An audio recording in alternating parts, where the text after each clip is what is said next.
नमस्कार फ्रेंड्स, ज्योति क्लासेस में आप सभी का एक बार फिर से स्वागत है। हेलो दोस्तों, कैसे हैं आप सभी। आई होप आप सभी बहुत ही अच्छे से होंगे, स्वस्थ होंगे और आप सभी की स्टडी कंटिन्यू होगी। जैसा कि आप सभी को पता है कि हमने आज ही मॉर्निंग में क्लास की थी हमारे चैप्टर 5 की। तो आप सोच रहे होंगे कि कैसे आज फिर एक क्लास आ गई। फ्रेंड्स, एक्चुअली क्या है ना कि हमारा बहुत लॉस हो चुका है। पीछे मैंने काफ़ी दिनों तक क्लास नहीं लिया है और उसकी वजह से आपका काफ़ी लॉस हो गया है। और अभी यूपी टीजीटी पीजीटी के एग्ज़ाम्स आ रहे हैं अप्रैल में, तो मैं सोच रही हूँ कि डेली आपको एक मॉर्निंग और एक इवनिंग में डेली 2 क्लासेस मैं प्रोवाइड कराऊँ, जिससे कि हमारा काफ़ी हद तक जो सिलेबस है वो कंप्लीट हो जाए और आपकी स्टडी में कोई बाधा ना आ पाए। तो इसीलिए फ्रेंड्स मैंने ये सोचा है कि आपको डेली 2 क्लास प्रोवाइड कराने के लिए, एक मॉर्निंग में और एक इवनिंग में। तो इसी के साथ फ्रेंड्स जो है, चलिए शुरू करते हैं आज की क्लास से। और ये देखिए, आज ही हमने किया था ना व्यक्तिगत स्वास्थ्य तथा माध्य, नहीं सॉरी, इसको हमने नहीं किया था। आज हम इसको स्टार्ट करेंगे, व्यक्तिगत स्वास्थ्य तथा मादक पदार्थ। It means personal health and drugs के बारे में आज हम जानेंगे। इसको करने से पहले प्रीवियस क्लास में हमने क्या किया था, इट मीन्स मॉर्निंग में ही हमने क्या किया था, एक बार उस पर नज़र डाल लेते हैं। वैसे तो आप सभी को याद होगा क्योंकि हमने अभी 2-4 घंटे पहले ही पढ़ाई की थी, फिर भी एक बार नज़र डाल लेते हैं। प्रीवियस क्लास में फ्रेंड्स हमने किया था व्यक्तिगत स्वास्थ्य तथा व्यायाम। व्यायाम का अर्थ, व्यायाम करने के प्रमुख नियम, व्यायाम का जीवन में महत्व, व्यायाम न करने के दुष्परिणाम और व्यक्तिगत स्वास्थ्य तथा विश्राम एवं निद्रा, नींद का महत्व, अच्छी नींद के उपाय। और फिर इसी से रिलेटेड हमने कुछ चेक पॉइंट्स देखे थे। साथ ही साथ हमने किया था कि व्यक्तिगत स्वास्थ्य के लिए पौष्टिक तथा संतुलित आहार कैसे लेना चाहिए, क्यों लेना चाहिए, इन सभी के बारे में हमने जाना था। और हमने जो हमारा लास्ट में हमने देखा था व्यक्तिगत स्वास्थ्य तथा मनोरंजन के बारे में, उसमें हमने देखा था मनोरंजन का अर्थ, मनोरंजन का महत्व। तो ये सारे ही जो हमारे टॉपिक हैं, इन सभी को हमने हमारे जो है previous class, it means morning में ही कवर किया था। अभी हम आज करने वाले हैं फ्रेंड्स व्यक्तिगत स्वास्थ्य तथा मादक पदार्थ के बारे में हम जानने वाले हैं। It means personal health and drugs आज के टॉपिक में हम करने वाले हैं। तो चलिए शुरू करते हैं आज की क्लास। और हाँ, अभी तक आपने अगर हमारे चैनल को सब्सक्राइब नहीं किया है तो प्लीज़ फ्रेंड्स सब्सक्राइब कर लीजिए, बेल आइकन प्रेस कीजिए, जिससे जब भी वीडियोस अपलोड होती है नोटिफिकेशन आपके पास तुरंत पहुंच जाए।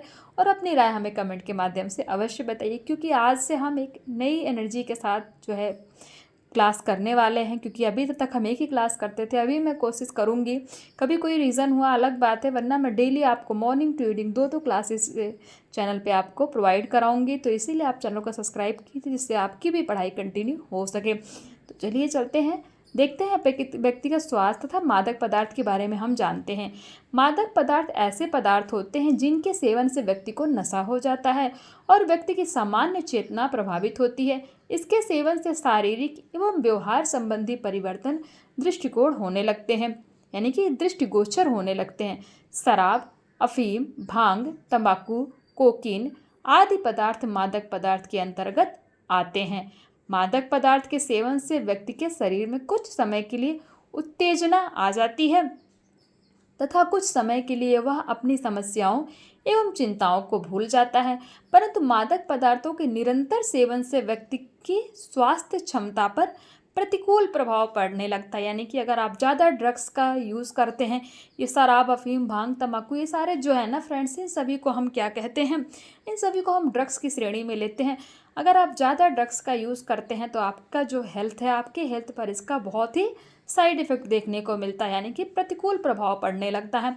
मादक पदार्थ अनेक प्रकार के होते हैं, जिनमें कुछ तीव्र प्रभाव वाले जैसे तंबाकू, अफीम, कोकीन, भांग आदि, तथा कुछ हल्के प्रभाव वाले जैसे चाय, कॉफ़ी, कहवा आदि होते हैं। यानी कि जो ये हमारे तंबाकू, अफीम, कोकीन, भांग, ये एक्सेट्रा जो भी हमारे मादक पदार्थ यानी कि ड्रग्स हैं, इनका इफ़ेक्ट बहुत ही बुरा होता है। और कुछ होते हैं जैसे चाय, कॉफ़ी, कहवा, ये सब जो है इनका इफ़ेक्ट बहुत स्लो पड़ता है, बट ये भी हमारे हेल्थ के लिए अच्छा नहीं होता। इसीलिए हमें अपनी डेली रूटीन में कोशिश करना चाहिए कि चाय, कॉफ़ी का भी सेवन ना करें। मुख्य मादक पदार्थ एवं उनके प्रभाव, it means main drugs and their effects के बारे में हम जानते हैं। नंबर 1 है मदिरा अथवा शराब, जिसको आप वाइन और लिक्वर के नाम से जानते हैं। शराब का सेवन व्यक्ति के शरीर के लिए अत्यंत घातक होता है। शराब में उत्तेजक पदार्थ एल्कोहल पाया जाता है, जिससे शरीर में उत्तेजना आ जाती है। शराब के सेवन से शरीर पर होने वाले दुष्प्रभाव निम्नलिखित हैं। नंबर 1 है शराब शरीर को दुर्बल बनाती है और हमारे शरीर के विभिन्न अंगों जैसे आंत, आमाशय, जिगर, गुर्दे, फेफड़े तथा रक्त धमनियों पर बुरा प्रभाव डालती है। नंबर 2 में है शराब के सेवन से केंद्रीय तंत्रिका तंत्र दुर्बल होने लगता है तथा सोचने समझने की शक्ति कमजोर होने लगती है। नंबर 3 में है शरीर में विटामिन बी की विशेष रूप से कमी हो जाती है जिससे शरीर की रोग प्रतिरोधक क्षमता अत्यंत क्षीण हो जाती है, यानी कि जो हमारी इम्यूनिटी पावर है वो काफ़ी वीक हो जाती है। नंबर 4 में है शराब के सेवन से त्वचा का रंग लाल हो जाता है क्योंकि रुधिर का परिसंचरण प्रमुखता त्वचा की ओर अधिक हो जाता है। तो ये हमने देखा फ्रेंड्स किसका इफेक्ट, मदिरा अथवा शराब लेने से, इट मीन्स जो है वाइन और लिक्वर का हमने दुष्प्रभाव देखा। अब हमारा नेक्स्ट जो है ड्रग्स वो देख लेते हैं हम क्या है हमारा नेक्स्ट है हमारा अफीम। इट मीन्स आप इसको ओपियम भी इंग्लिश में बोल सकते हैं। अफीम अत्यंत नशीला एवं हानिकारक मादक पदार्थ होता है। अफीम की प्राप्ति पोस्त नामक पौधे से होती है। पोस्त पौधा होता है उससे हमें अफीम प्राप्त होता है। अफीम सेवन का तरीका भी भिन्न भिन्न होता है, यानी कि अफीम को अलग अलग तरीके से यूज़ किया जाता है। कुछ व्यक्ति अफीम के चूर्ण को खाते हैं, यानी कि उनका चूरन खाते हैं। कुछ ऐसे सूंघकर तथा कुछ सिगरेट में भरकर इसका उपयोग करते हैं। अफीम के सेवन से सारा शरीर पर होने वाले दुष्प्रभाव निम्नलिखित हैं। इसका भी हमारे शरीर पर बहुत ही बड़ा साइड इफेक्ट होता है। देखते हैं नंबर 1 में है अफीम के सेवन से व्यक्ति आलसी बन जाता है तथा उसके चेहरे का तेज भी समाप्त हो जाता है। अफीम के सेवन से व्यक्ति की शारीरिक क्षमता दिन प्रतिदिन कम हो जाती है। तो ये हमने देखा फ्रेंड्स, अफीम के बारे में हमने जाना। और नंबर 3 है तंबाकू, जिसको आप ओपियम के नाम से भी जानते हैं। तंबाकू एक अत्यंत प्रचलित नशीला पदार्थ है जिसमें प्रमुख तत्व निकोटीन पाया जाता है। तंबाकू का जो मेन तत्व है वो क्या है, निकोटीन है। यह तत्व विष के समान घातक होता है। निकोटीन के बारे में हम बात कर रहे हैं, जो क्या है, एक विष की तरह काम करता है। इसके सेवन से मनुष्य की मृत्यु तक हो सकती है। इसका सर्वाधिक प्रभाव मनुष्य के फेफड़ों पर पड़ता है, साथ ही यह हमारे रक्त को दूषित करता है। तंबाकू सेवन के मानव शरीर पर घातक प्रभाव पड़ते हैं जो निम्नलिखित हैं। नंबर 1, तंबाकू उत्पादों के धुएं से मानव के फेफड़े एवं गले की भीतरी झिल्ली श्लेष्मा कला, भीतरी झिल्ली को क्या कहते हैं, श्लेष्मा कला के नाम से जानते हैं, खराब हो जाती है जिससे दमा, तपेदिक या क्षय रोग जैसे घातक रोग हो जाते हैं। नंबर 2 में तंबाकू के सेवन से श्वसन मार्ग, फेफड़े, गले, नाक तथा संपूर्ण शरीर में सुशक्तता पैदा हो जाती है। नंबर 3 है तंबाकू के सेवन से पाचन शक्ति क्या है, कमजोर हो जाती है, यानी कि डाइजेशन की प्रॉब्लम हो जाती है जिससे पेट खराब रहता है तथा कब्ज हो जाती है। नंबर 4, तंबाकू के सेवन के कारण हृदय गति बढ़ने से रुधिर परिसंचरण या हृदय संबंधी रोग हो जाते हैं, जैसे उच्च रक्तचाप यानी कि हाई ब्लड प्रेशर। इन तरह के रोग जो है तंबाकू के सेवन से हो जाते हैं।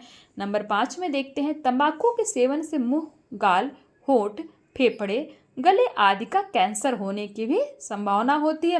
नंबर 6 में देखते हैं अनिद्रा की शिकायत उत्पन्न हो जाती है, यानी कि जो भी व्यक्ति तंबाकू का सेवन ज़्यादा करता है उसको अनिद्रा की भी प्रॉब्लम हो जाती है, नींद नहीं पूरी होती। और आप सभी जानते हैं, अभी हमने मॉर्निंग में ही पढ़ा था कि नींद पूरी करना कितना ज़रूरी है हमारे लिए। नींद कंप्लीट करना हमारे जीवन में कितना बड़ा महत्वपूर्ण योगदान है नींद का। तो इसलिए जो तंबाकू खाता है ना उसको नींद भी नहीं आती है, तो इसलिए आपको श्योर करना चाहिए जो भी लोग तंबाकू खाते हैं वो इसका प्रयोग ना करें।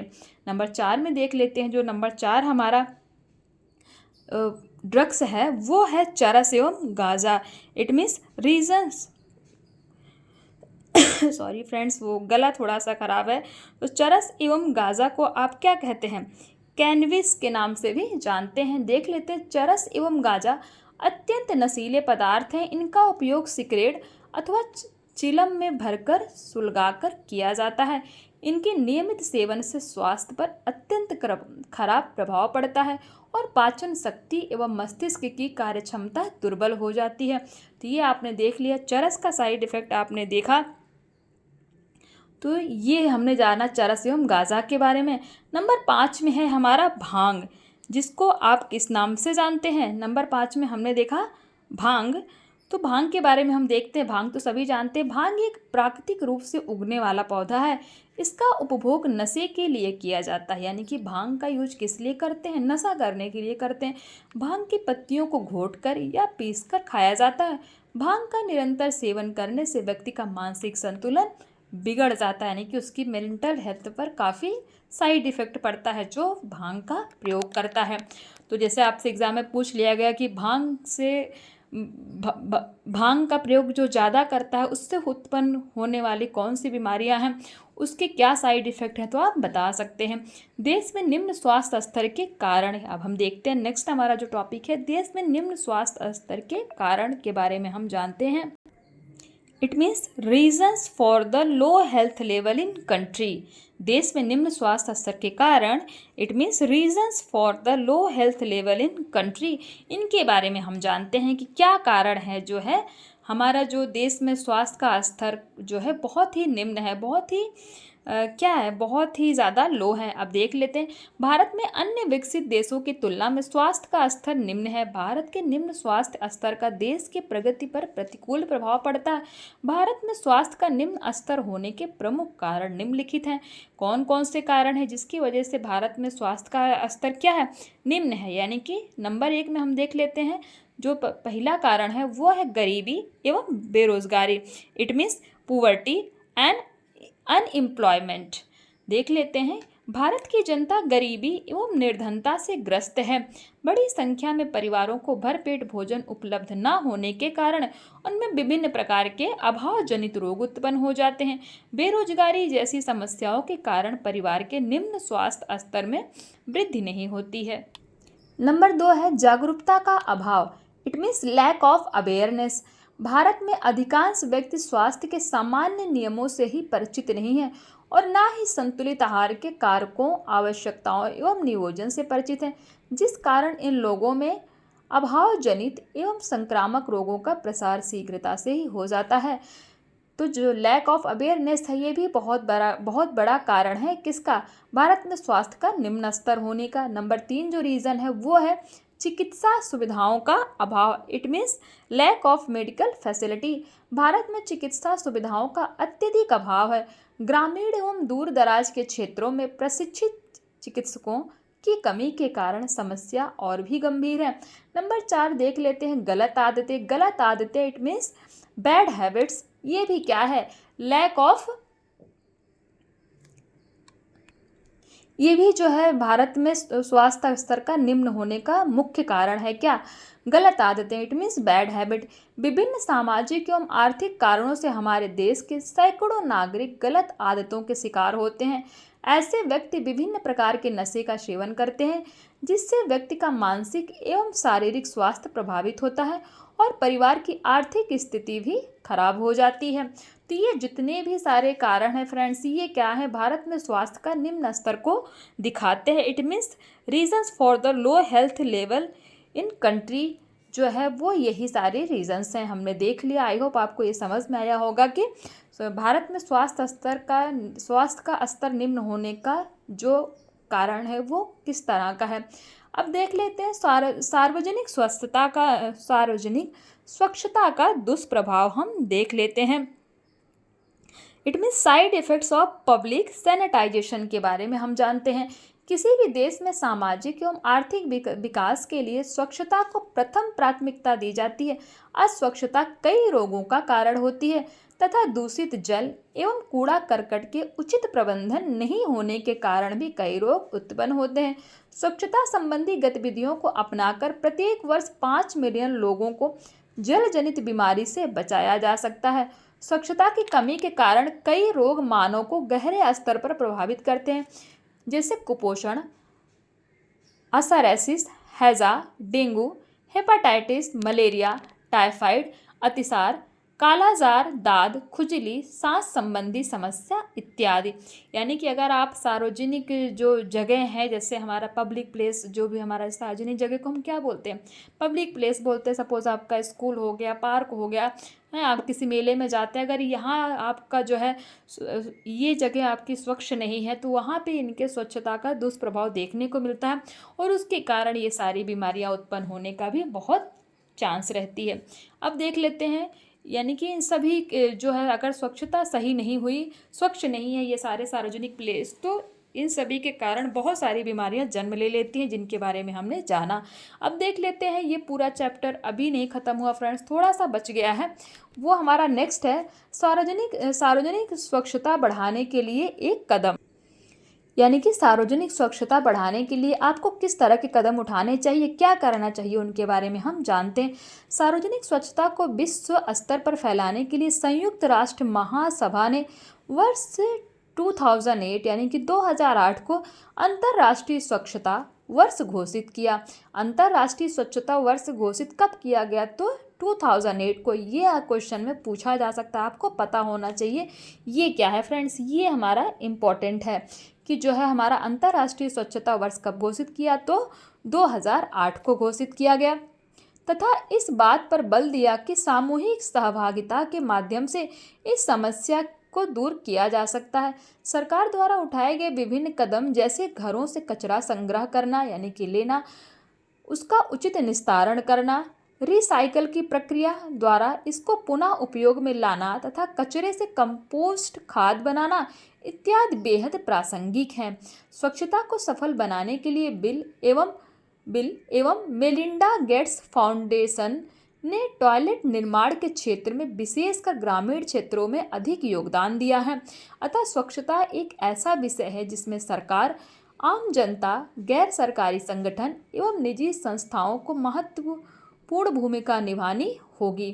तो ये देख लिया कि आपको स्वच्छता किस तरह से जो है जागरूकता फैलानी है, किस तरह से सरकार ने भी स्वच्छता की तरफ कदम बढ़ाया और हम सभी को मिल करके अपना जो हमारा सार्वजनिक प्लेस है उन सभी को क्या करना चाहिए, स्वच्छ रखना चाहिए। तो ये हो गया फ्रेंड्स हमारा जो चैप्टर था कंप्लीट। इससे रिलेटेड कुछ चेक पॉइंट्स देख लेते हैं। हल्के प्रभाव वाले 2 मादक पदार्थों के नाम बताइए, यानी कि जिसका हमारी हेल्थ पर बहुत कम इफेक्ट पड़ता है, उसके बारे में बताइए। हमने पढ़ा, अभी आप सभी को पता है, बहुत लोग इसको डेली लाइफ में लेते भी होंगे, तो फटाफट नाम करके बता दीजिए। नंबर 2, शराब का शरीर के किन अंगों पर दुष्प्रभाव पड़ता है, यानी कि शराब पीने से क्या साइड इफ़ेक्ट होते हैं। जागरूकता के अभाव का स्वास्थ्य के स्तर पर क्या प्रभाव पड़ता है।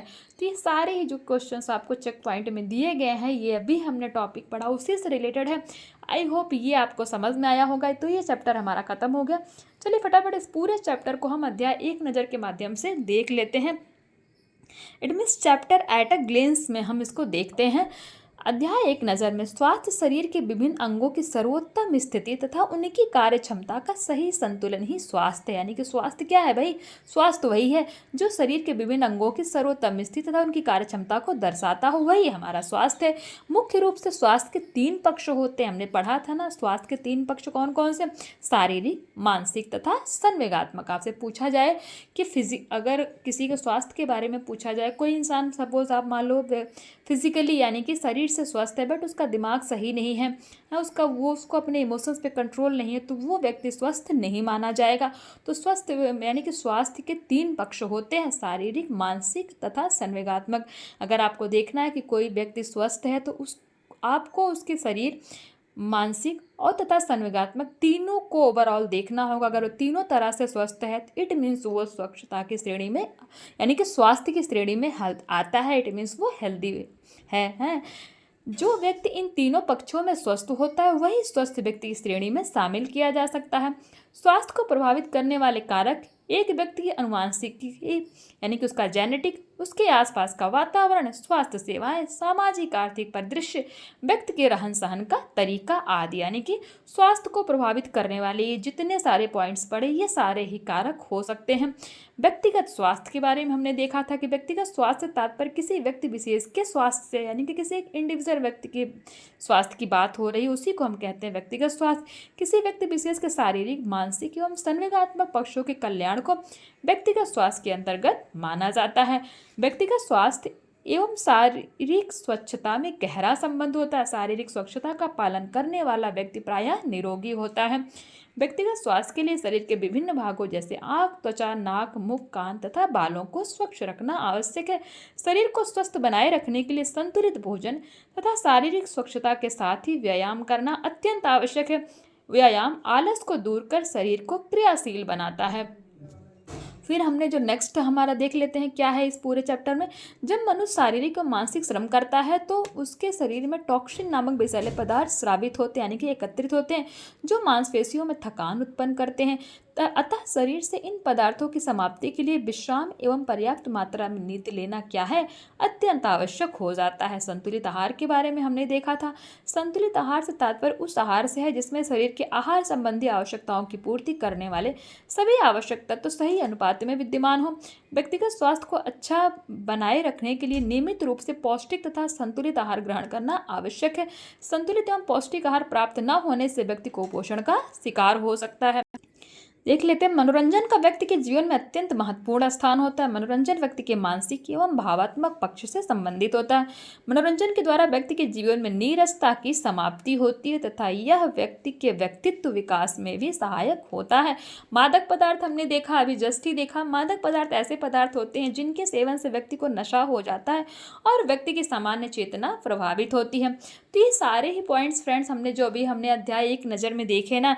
It means chapter a glance, जिसको आप अध्याय एक नज़र को आप इंग्लिश में कह सकते हैं, चैप्टर एट अ ग्लेंस के माध्यम से जो भी हमने अभी देखा, ये सारे ही पॉइंट्स फ्रेंड्स हमने बहुत ही डिटेल में पढ़ लिया है। और इसी के साथ हमारा चैप्टर 5 जो है कंप्लीट होता है। और नेक्स्ट क्लास में फ्रेंड्स हम करेंगे इसी चैप्टर 5 के क्वेश्चन आंसर्स की प्रैक्टिस। आई होप आज की क्लास आपको अच्छी लगी। और हाँ, मैं कोशिश करूँगी कि आपको डेली 2 क्लास प्रोवाइड कराऊँ। प्लीज़ आप मुझे सपोर्ट करिए, चैनल को सब्सक्राइब करिए, अपने दोस्तों तक जितना ज़्यादा हो सके फ्रेंड्स शेयर कीजिए, जिससे कि हमारे जितने भी लर्नर्स हैं ना होम साइंस के, उन सभी की पढ़ाई बहुत ही अच्छी से हो सके। और आप सभी का सपोर्ट जब मिलेगा तो ही हम अपने जो है लक्ष्य की तरफ आगे बढ़ सकेंगे। तो चलिए फ्रेंड्स, मिलते हैं नेक्स्ट क्लास में। तब तक के लिए जय हिंद, नमस्कार, हंसते रहिए, मुस्कुराते रहिए। और हाँ, अगर कोई डाउट है ना तो प्लीज़ कमेंट करके पूछिए, एक दूसरे की हेल्प करते रहिए इसी तरीके से। जय हिंद, नमस्कार, मिलते हैं नेक्स्ट क्लास में।